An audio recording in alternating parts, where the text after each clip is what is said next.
आप एक खूबसूरत से जंगल के किनारे खड़े हैं। जैसे कि आप प्रकृति की सुंदरता का आनंद ले रहे हैं, शांति का भाव आपके ऊपर छा रहा है। आप अपनी आंखें बंद कर लेते हैं और ताजी हवा में सांस लेते हैं। लेकिन फिर आप अपनी आंखें खोलते हैं और हकीकत सामने आ जाती है। आप अपनी रोजमर्रा की जिंदगी में वापस आ जाते हैं, तनाव और चिंताओं से घिरे हुए। खुशी का भाव जल्दी ही फीका पड़ जाता है। हमें लगता है कि अगर हमें बस वह नई नौकरी, वह नया घर या वह नया रिश्ता मिल जाए तो हम आखिरकार खुश हो जाएंगे। लेकिन क्या होगा अगर मैं आपको बता दूं कि खुशी कोई ऐसी चीज नहीं है जो आपको मिलती है, बल्कि यह कुछ ऐसी चीज है जिसे आप खुद बनाते हैं। इस वीडियो में हम एक कहानी के माध्यम से यह सीखेंगे कि कैसे हम खुशी की राह देखना बंद करें और हर पल में उसे ढूंढना शुरू करें। हम सीखेंगे कि कैसे सकारात्मक सोच पैदा करें, जिंदगी की छोटी छोटी चीजों की सराहना करें और रोजमर्रा की गतिविधियों में खुशी पाएं। एक बार की बात है, एक छोटे से गांव में अर्जुन नाम का एक युवक रहता था। उसकी आंखों में हमेशा सपनों की एक चमक रहती थी।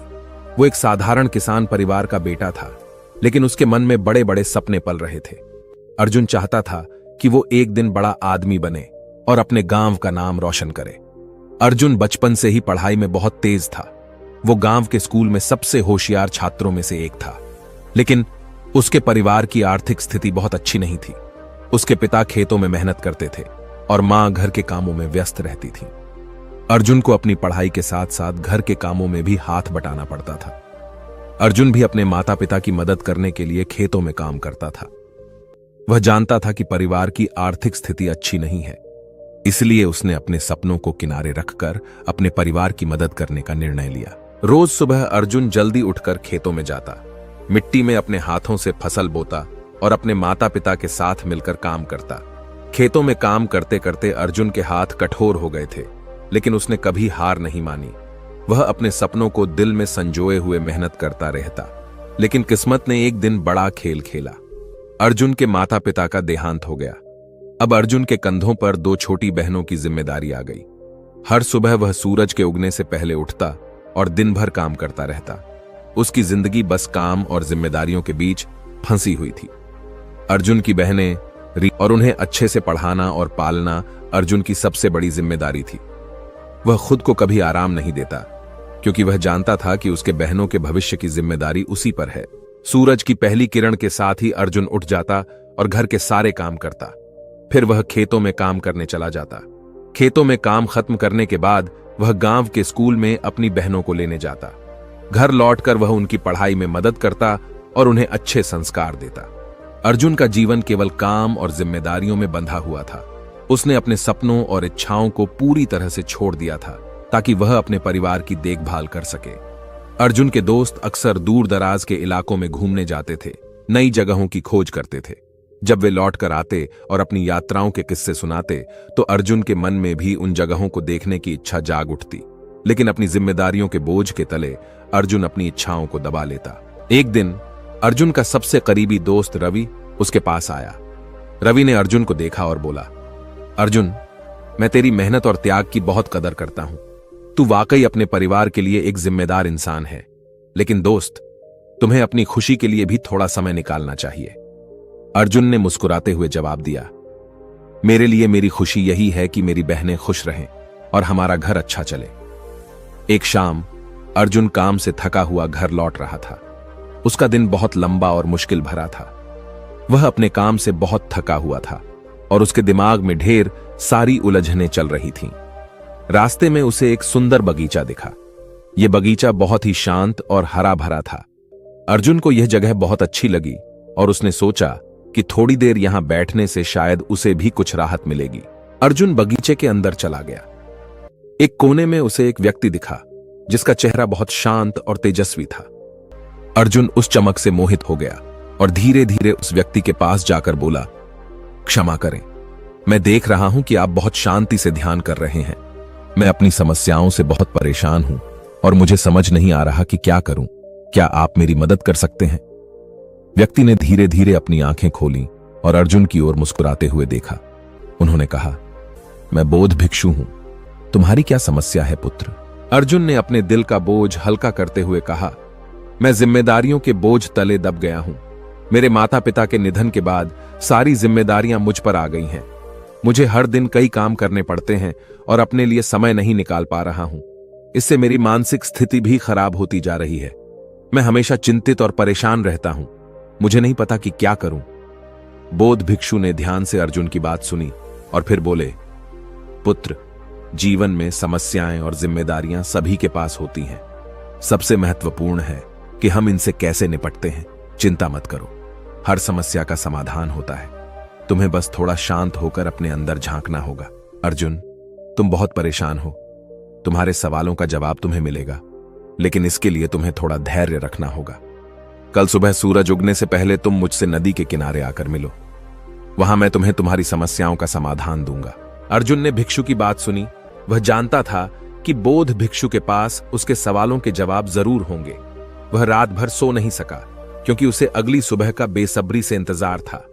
अगली सुबह सूरज की पहली किरणें जब धरती पर पड़ीं, अर्जुन उठ गया और नदी के किनारे चल दिया। रास्ते में उसे तरह तरह के विचार आ रहे थे।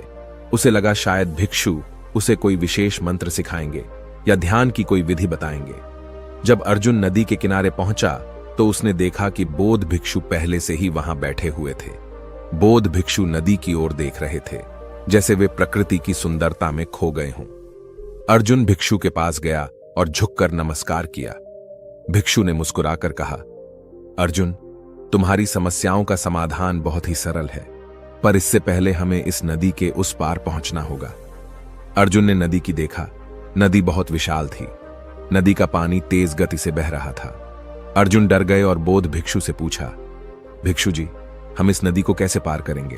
बोध भिक्षु मुस्कुराए और बोले, अर्जुन, चिंता मत करो, हम इस नदी को अवश्य पार करेंगे। यह सुनकर अर्जुन को थोड़ी राहत मिली, लेकिन उसके मन में अभी भी संदेह था। बोध भिक्षु ने आगे कहा, लेकिन हम इस नदी को पैदल पार करेंगे। लेकिन भिक्षु जी, पैदल पार कैसे करेंगे? बोध भिक्षु ने धीरे से कहा, अर्जुन, धैर्य रखो। जब इस नदी का सारा पानी सूख जाएगा और नदी का तल दिखाई देने लगेगा, तब हम इस नदी को पार करेंगे। यह सुनकर अर्जुन के चेहरे पर आश्चर्य के भाव आ गए।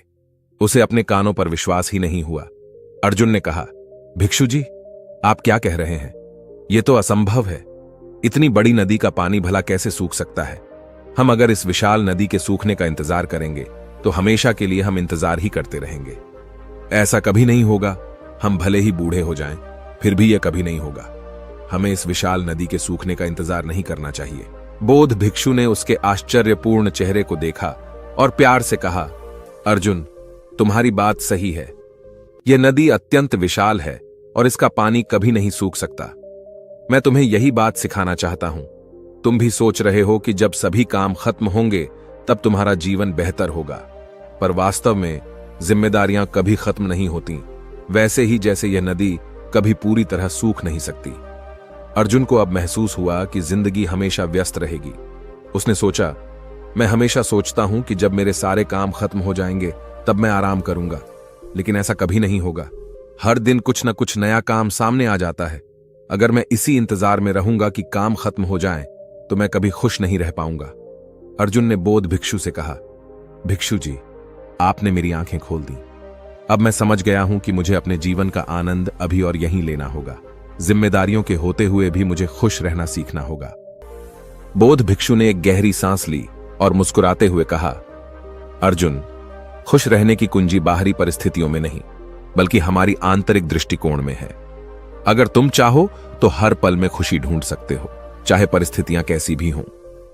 अर्जुन थोड़े उलझन में दिखा और उसने फिर पूछा, लेकिन भिक्षु जी, जब मैं अपने काम, परिवार और अन्य जिम्मेदारियों में व्यस्त रहता हूं, तब मुझे अपने लिए समय निकालना बहुत कठिन लगता है। ऐसे में मैं कैसे खुश रह सकता हूं? अर्जुन, सबसे पहले तो तुम्हें यह समझना होगा कि खुश रहना एक कला है। यह हमारे छोटे छोटे कामों में छिपा है। उदाहरण के लिए, सुबह उठते ही अगर तुम कुछ देर ध्यान करो, गहरी सांसें लो और दिन की शुरुआत शांत मन से करो, तो यह तुम्हें पूरे दिन के लिए ऊर्जा और सकारात्मकता देगा। या तुम अपने दिनचर्या में छोटे छोटे बदलाव कर सकते हो, जैसे कि हर घंटे में कुछ मिनट अपने लिए निकालो, अपनी आंखें बंद करो और गहरी सांसें लो। बोध भिक्षु ने आगे अर्जुन से कहा, अर्जुन, यही तो जीवन का सार है। हमें हर दिन का आनंद लेना चाहिए। अगर हम हमेशा भविष्य की चिंता करेंगे तो वर्तमान का सुख खो देंगे।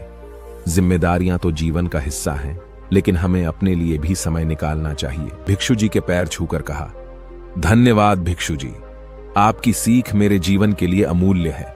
अब मैं हर दिन का आनंद लेने की कोशिश करूंगा और अपनी जिम्मेदारियों के बीच भी खुश रहना सीखूंगा। अगर आपको यह कहानी अच्छी लगी तो इसे लाइक जरूर करें और अपने दोस्तों के साथ शेयर करें। अगर आप ऐसी ही और कहानियां सुनना चाहते हैं तो मेरे चैनल को सब्सक्राइब करें